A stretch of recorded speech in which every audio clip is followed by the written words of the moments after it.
Grabing burger ito. Okay, that's yours. Okay, other side. Bye. Oh, wow. So, nandito kami ngayon sa Five Guys. First time ko mag-try ng burger sa Five Guys. So, dito ako dinala ni Hana. Si Sophia nasa bowling. Kasama yung swimming team. So, we have a free time. We have a date. We have a date? Yeah. Cheers. Cheers, Five Guys. Look at that fries. Parang old yung fries nila, darling. It looks like old. Regular size. Regular size. That's so weird. Yeah.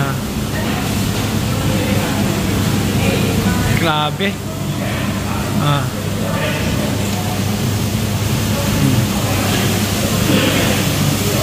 Tapos, may free money.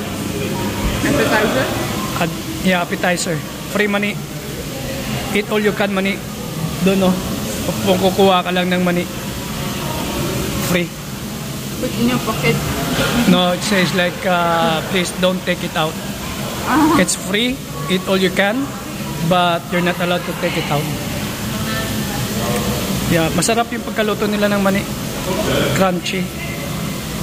Yeah. But it's raw? You don't eat this one raw? No, it's cooked. It's cooked. No, it's not cooked. Cook. No. Darling, it's cooked. I know what is raw and what is cooked. Okay. Wow. Subukan ko. Five Guys. Sobrang mahal ng burger. Bakit ba?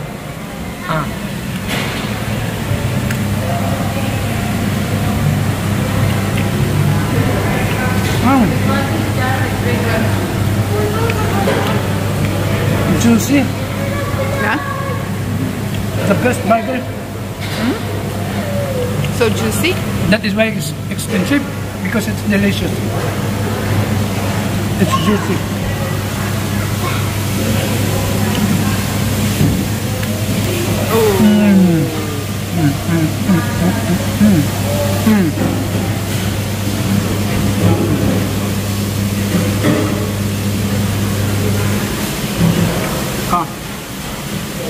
Ayos. I don't know what we're gonna do with this one. No way. So juicy that juice is on my chin.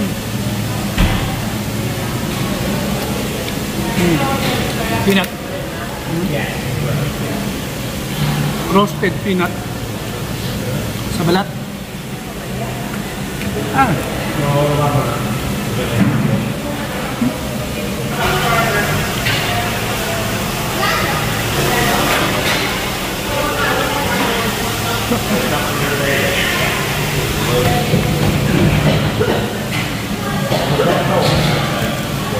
My goodness, this is your food. What are you gonna do with the burger? Delicious. Really? Try, darling. I know this one. I know this one very well.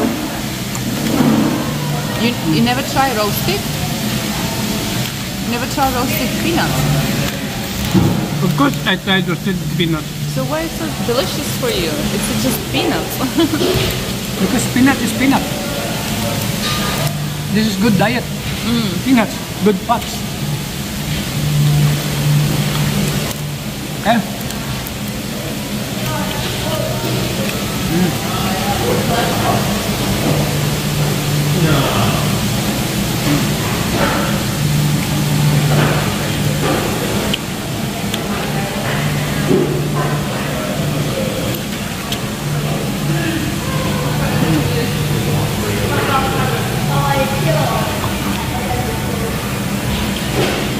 Siksik, liglig.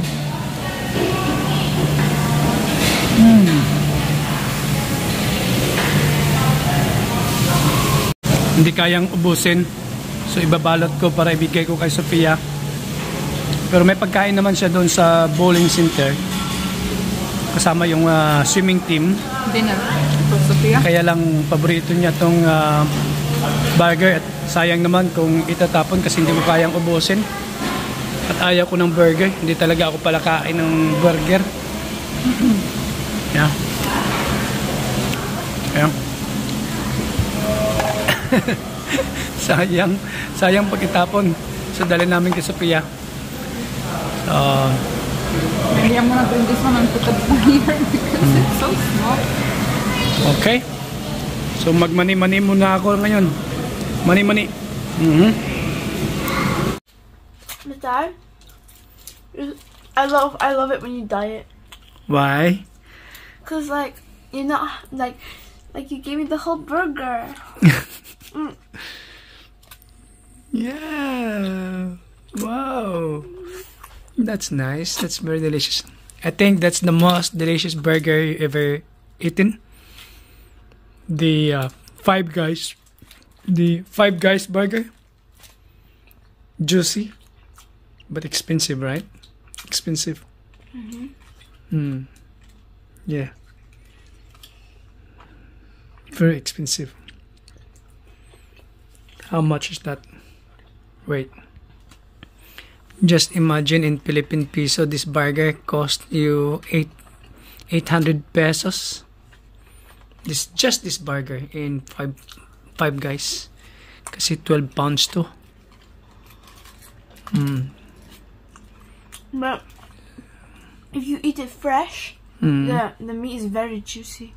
Yeah, even now it's juicy. Yeah. You eat and you just But in the Philippines, I'm not gonna buy this kind of burger. Why should I spend 800 pesos for this burger? There's like a 150 pesos only or 70 pesos, 80 pesos. 800 pesos for this burger. No way. Enjoy. I didn't like it. why? I don't know. I didn't like it. I cannot swallow. Because it's thick. Huh? It's very thick. Very thick. No. Expensive. I'm just joking. Yeah.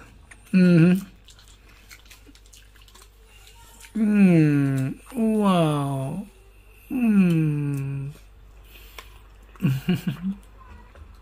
Enjoy.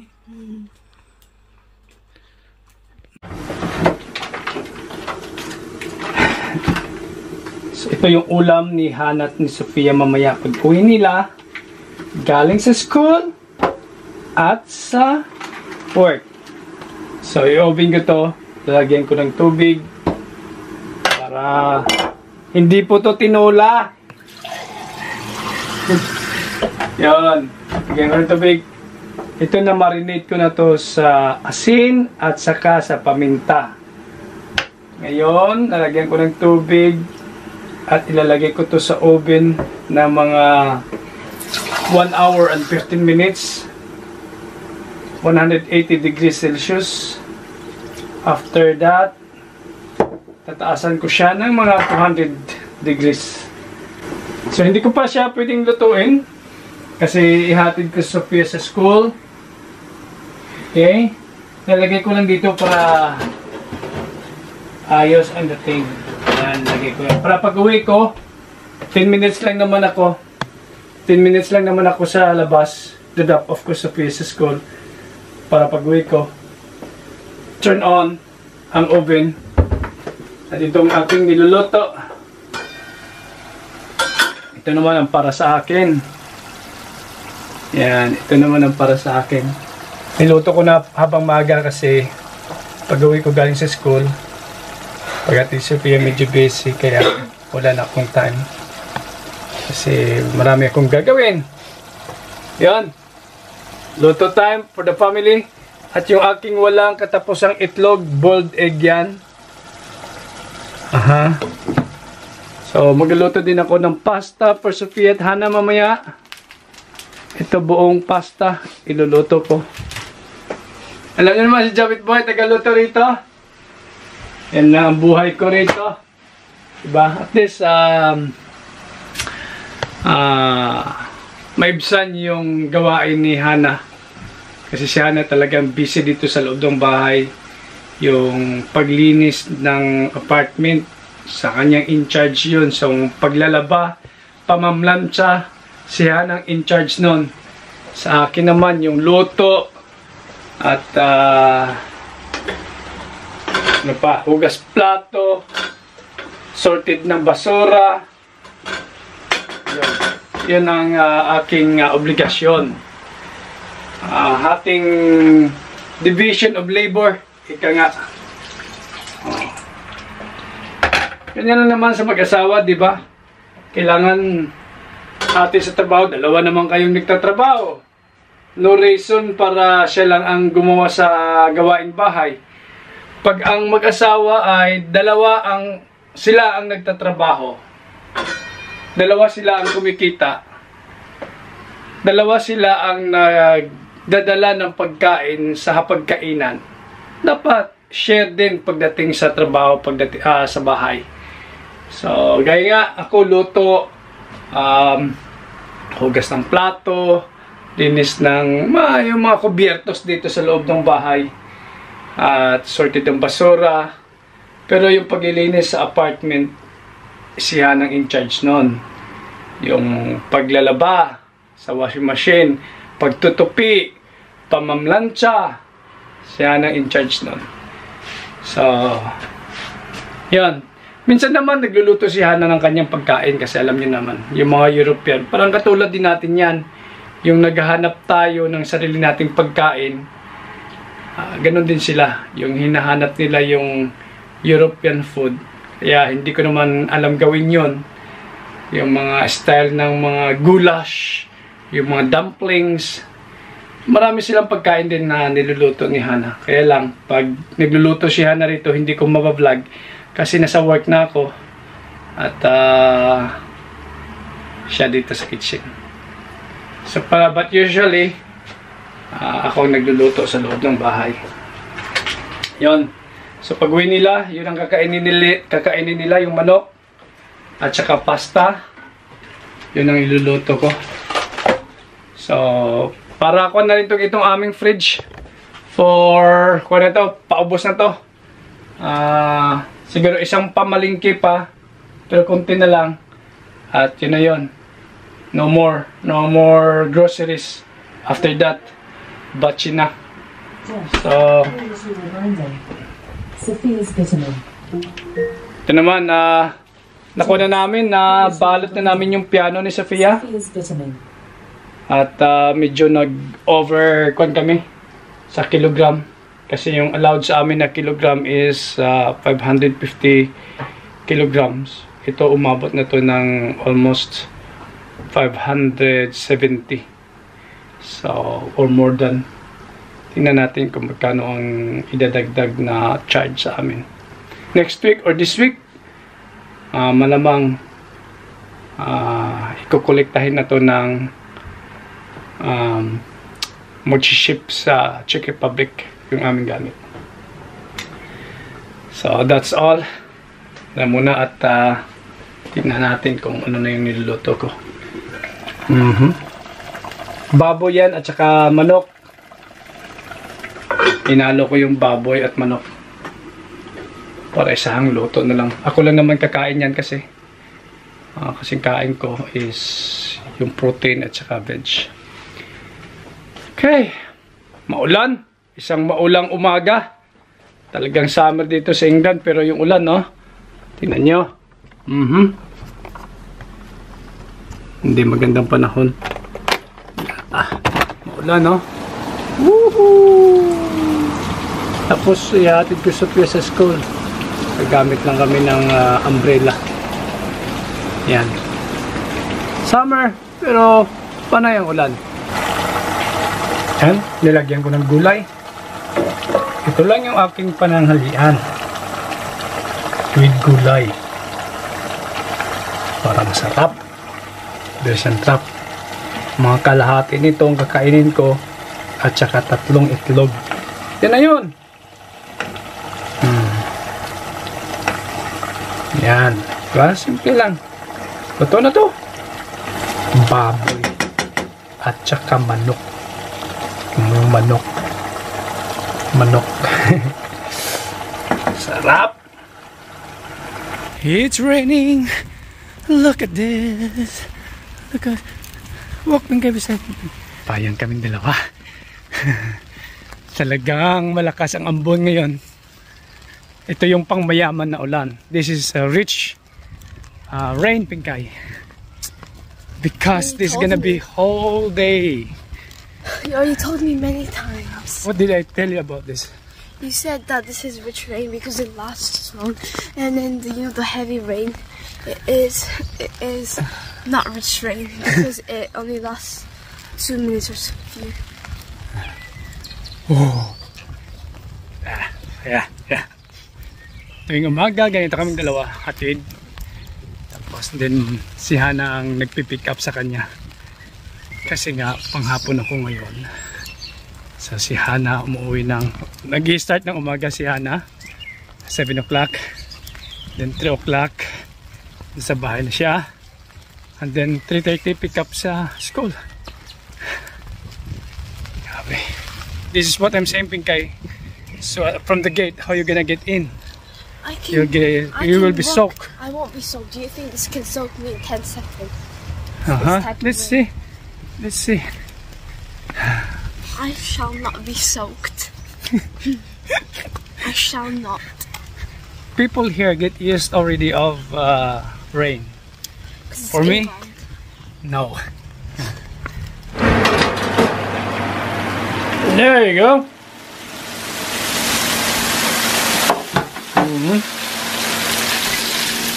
Sarap nito. Ito yung papakain ni Hana at ni Sophia mamaya pag uwi nila. Tsaka yung pasta.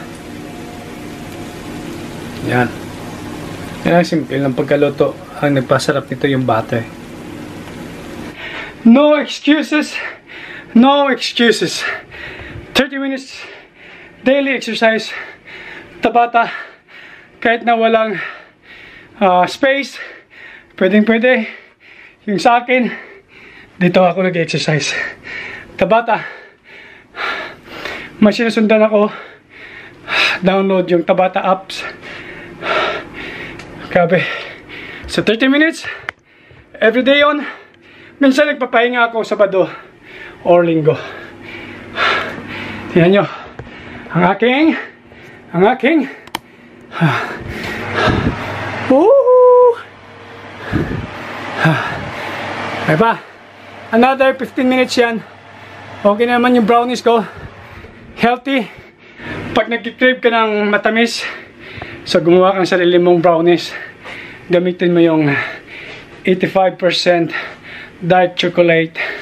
Lagyan mo ng cocoa powder, banana, avocado, mixed nuts, cocoa milk, or almond milk, chia seed. Okay na. So at least napapawi yung craving ko sa mga matatamis na bagay. So yun, pahinga ng konti. Luto na yung aking niluto lahat. Natapon ko na yung basura. Nakapaghugas na ako ng plato. Ano pa ang hingin? Meron pala isang one dito. Isang hindi na ugasan. Ginamit ko yan nung pag-melt ko ng dark chocolate. Yun. Pahinga. 15 minutes pahinga. Then shower. Tapos kunting pahinga uli. Panangalian. Kunting pahinga uli. Prepare to work. Kasi nga panghapon ako ngayon. Pero hindi na busy. Kasi 1 week na lang. 2 weeks na lang. Resign na si Japit Boy. So ang ginagawa ko ngayon sa trabaho, lock up lang. Yun ang hiniling ko sa boss ko. So boss, lock up lang ako. So that's 4-hour shift, Monday to Friday. Easy peasy. Walang kahirap-hirap. Parang transition. Yun. So naglalak lang ko ng building. Yan lang. Ano pa? Pahinga ng kunti. Grabing pawis si Japit Boy. Hanggang dumadating sa punto na yung pag nagba-burpee ako. Alam yung exercise na burpee. Yung pawis ko ito pupunta na sa aking labi. Pero masarap mag-exercise. Ginagawa ko to not only for myself but for the family. Kasi nga, kung nabanggit ko sa inyo noon, may isa akong kaibigan dito na namatay. 49 years old. Heart attack. Kaya sabi ng doktor, drink a lot of water, daily exercise, 20 to 30 minutes exercise. Yung mapump man lang yung puso mo. Saka tubig. Dami mo ng tubig, kaya baka sabihin nyo hindi ako minom. Pag kumakain talaga kami, napupunan nyo, wala sa aming umiinom. Kung i-google nyo lang, okay ba nung kumakain ka, inom ka ng inom? Hindi maganda yon. Awan ko lang, pero yun ang nababasa ko sa mga experts sa Google. Yung may research mo, dapat nga daw pagkain mo, after mong kumain, pagantay ka ng mga 20 minutes, saka ka uminom ng tubig. Unless otherwise, nabulunan ka, kaya ka iinom ng tubig. Pero pag hindi naman, talagang let the food set on your tummy. Mga 20 to 30 minutes saka ka uminom ng tubig. So, comment nyo kung mali ako. Pero please, Google din. At para may kaalaman tayo. So, di ba? Ako, in 3 months, 92 kilogram. In 3 months, nakuha ko yung 70 kilograms. So, yun lang yung mga tips ko sa inyo. Hindi pa ako expert, pero nagbabasa ako sa mga expert na mga writers, mga doctors, na mga writers. Saka ginagaya ko yung mga sinusunod ko yung sinasabi nila kung anong dapat gawin. Yun lang. So, siya na mamaya at si Sofia darating. So, okay na. Totoo na yung pagkain nila, kaya wala lang akong problema.